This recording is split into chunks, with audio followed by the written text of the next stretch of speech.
Hello guys. एक चुप सौ सुख। एक मछली मार कांटा डाले हुए नदी के किनारे पर बैठा हुआ था। काफ़ी देर हो गई थी, उसके कांटे में एक भी मछली नहीं फंस रही थी। वो सोच रहा था कि क्या बात है। उसने जब झांक के देखा तो नीचे नदी में मछलियाँ तो बहुत सारी तैर रही थी, लेकिन उसके कांटे में नहीं आ रही थी। वहाँ से इतने में एक मुसाफिर जाता है। वो कहता है कि भाई, ये कांटा कहीं और डाल, यहाँ पर ये मछलियाँ नहीं फंसने वाली।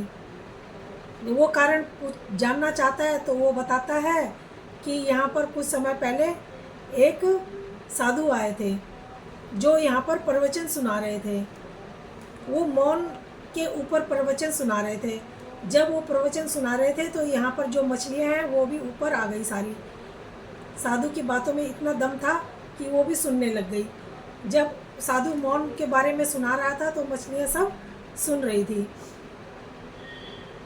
अब जब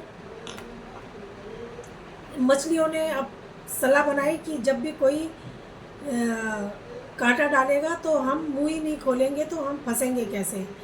तो उन्होंने, जब भी कोई यहाँ पर कांटा डालता है तो मछलियाँ मुंह नहीं खोलती हैं, वो मौन धारण कर लेती हैं। तो इसलिए हमें संयम इंद्रियों पर अपने रखना ज़रूरी होता है।